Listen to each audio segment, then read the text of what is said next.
There is a song that invites me into Good Friday. It is called Open My Eyes by Jessie Manibusan. The refrain that captures me is this: Open my eyes, Lord, help me to see your face. Open my ears, Lord, help me to hear your voice. Open my heart, Lord, help me to love like you. To love like you. It is Good Friday. What do we see? Who do we hear? Who calls us to love? Good Friday is a day of remembering and entering once again with each other into this deep mystery of God. We want to bring ourselves just as we are, with our pain, our sinfulness, our love, our longing, and our deep gratitude. We want to be with each other, to be opened, to see the great love God has for us. I work with survivors of human trafficking. They are women who have been betrayed, physically and mentally abused, stripped of their humanity, tortured, isolated, and abandoned. Listen to what they say to us. I am here in plain sight, and yet I am invisible to you. I feel like no one cares. I just feel invisible. And Wendy said, I was crying out for help, but I didn't believe anyone cared or could hear what was happening to me.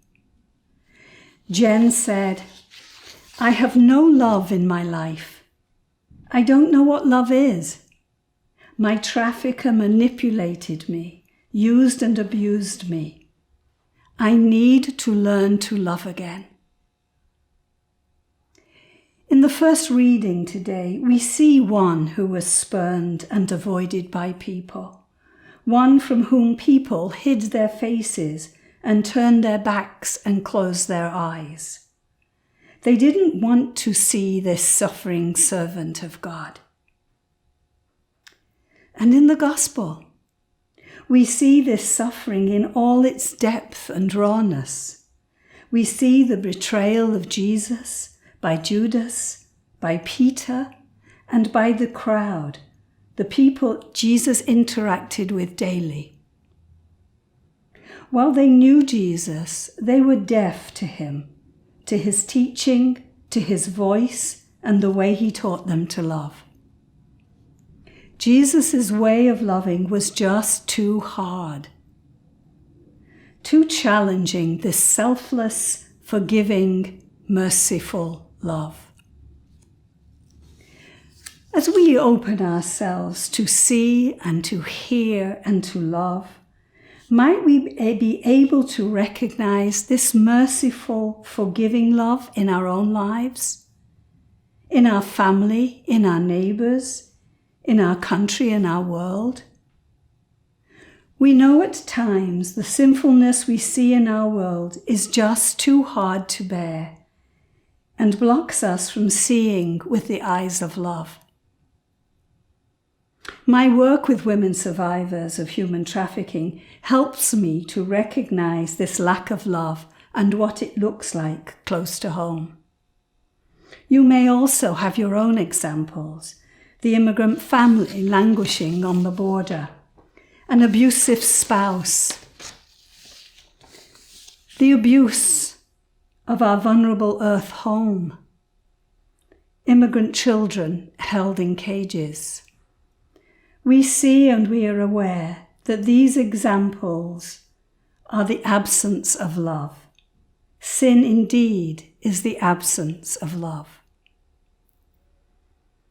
In a world that seems so filled with selfishness, hatred, violence, cruelty, and death, and total disregard for life in all its forms, how do we experience this selfless love?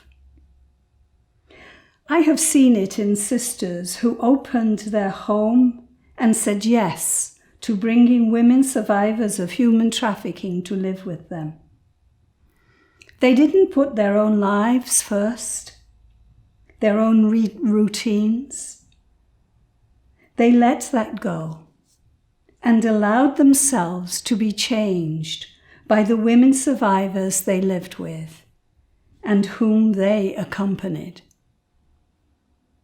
We may also know this love in those who genuinely and selflessly love us, in our friends, our family, our community.